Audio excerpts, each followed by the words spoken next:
Hi YouTube, my name's Aiden, and today I'll be showing you the numbering system, also known as the Nashville numbering system. Alright, so the first thing in the numbering system is, let's just take a major scale, alright? So if we have our major scale, let's see it, C major scale, C, D, E, F, G, A, B, C. Alright, what if we were to give each one of those a number? 1, 2, 3, 4, 5, 6, 7, 1, right? C, C. All right, so what if we gave each one of those, and what if we played a chord for each one of those? Then we'd have C, D minor, E minor, F, G, A minor, B diminished, and then C. All right. So now what if someone said to play 2, 5, 1? What you'd do, and this is a very common chord progression, is you'd go 1, 2. So you played a D minor, 2, and then find a 5. 1, 2, 3, 4, 5, 5, and then 1, which is just C, right? So then we have a 2, 5, 1 chord progression. All right. And this has different ways it can be used. It can be used in a live setting. It can be used to explain chords to other musicians. So like, let's say you're in a band and they're like, okay, let's play. It could even be live. Like, let's play 2, 5, 1, 6, 4. Right? And that way you can follow along and kind of like improvise as a group. All right. Another way to think of it is like the solfege. All right. So we have do, re, mi, fa, sol, la, ti, do. All right. And remember, this could be used in any key. If we did F sharp, right? So that'd be considered a harder key.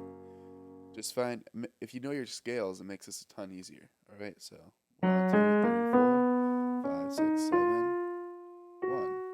Right. So we have a 1 chord, 7, 1.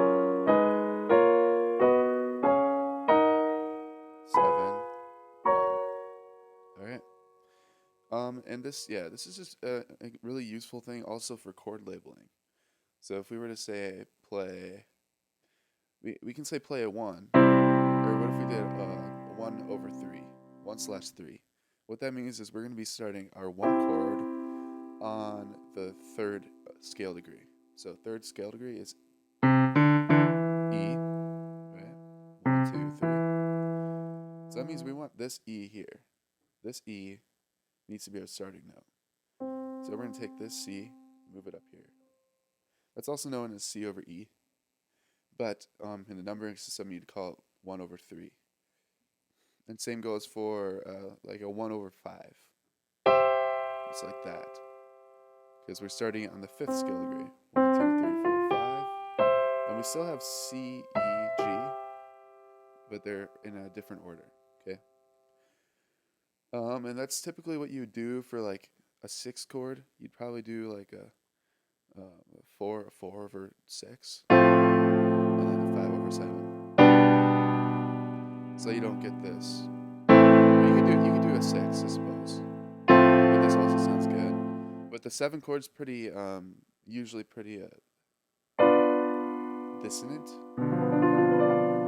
So you might want to play like a 5 over 7, which is 5 chord starting on 4, 5, 6, 7, the B note.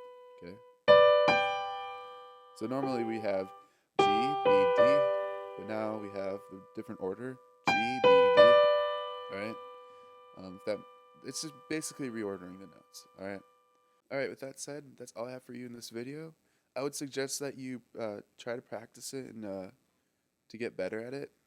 So like, just make random chord progressions is what I'm trying to say. So do like a 1, 4, 5. If you can do that in every key, 1, 4, 5, F sharp. If you can do that in every key, then B, If you do that in every key, then you'll be set to go in a particular styles of music where they really rely on that. And also, it's just nice to know because then you can talk music with people and explain chord progressions faster. You can transition to different keys faster because you know the chord progression. All right. So with that said, I'll see you in the next video.